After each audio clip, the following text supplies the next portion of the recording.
Hi everyone, in today's video I'm going to be sharing with you this recipe of the most soft and fluffy homemade donuts.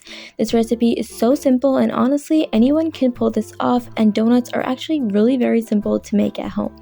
So without further ado, let's get started.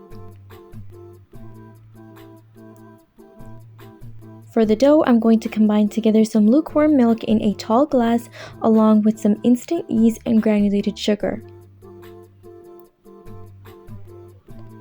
Give this a good mix and then we're going to cover and set aside for 5 minutes. Make sure the milk is not hot, otherwise this could kill the yeast and ruin your entire dough. In a large bowl, combine together all-purpose flour, some salt, and melted butter, and then we're going to add in the yeast mixture from earlier. As you can see, it's been about 5 minutes and it's nice and fluffy. Add this in and then I'm going to use a spatula to give everything a mix. This dough is so simple to make, you do not need an electric mixer, it is so easy, you can do this by hand in like 5 minutes. Now once the dough has come together, I'm going to switch to my hands and knead the dough for about 3 to 5 minutes until it is nice and smooth. The link to the written recipe will be available in the description box below, so make sure to click that to check out the written recipe. You want to make sure not to over knead the dough. Once it's nice and smooth and not sticky anymore, stop, because over kneading the dough will result in dense donuts. We're going to put this back into the bowl and cover and let this rest for 1 hour. Now it's been 1 hour, the dough is nice and fluffy. I'm going to punch it down slightly and then bring it out onto a well-floured surface.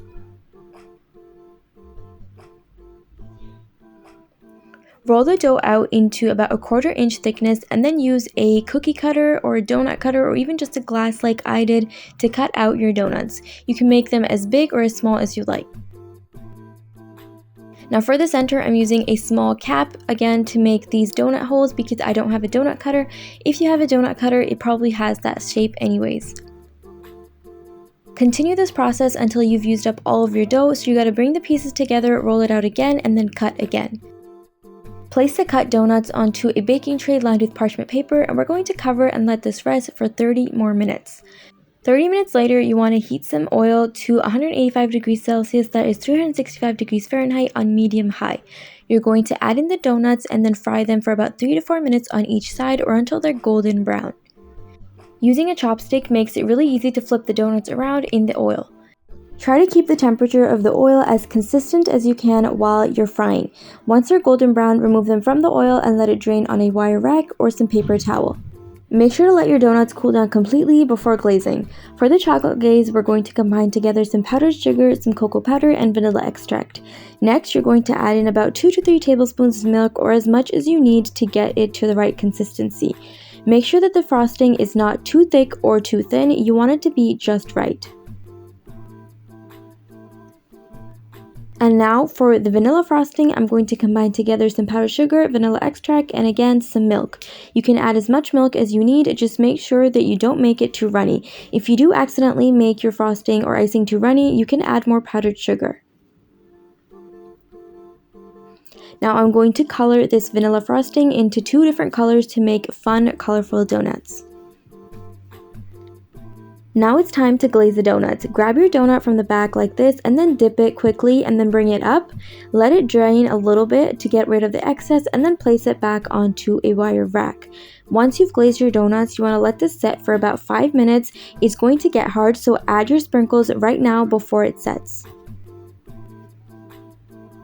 Continue doing this until you've glazed all of your donuts, and that's it. The donuts are ready to go.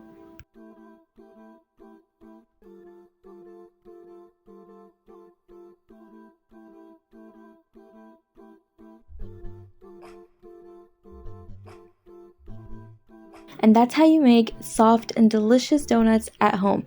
They are soft and fluffy on the inside and they stay that way for a couple of days. Just make sure to keep them at room temperature in an airtight container. The donut glazes are so easy to make, and you can also experiment with different glaze flavors or even just dip them in melted chocolate if you'd like that. If you haven't already, remember to subscribe to the Food Flamingo for more easy and delicious recipes just like this one. Like the video if you liked it, and comment down below if you tried the recipe or if there's anything else you'd like me to make. And as always, thank you so much for watching, and I will see you in my next video.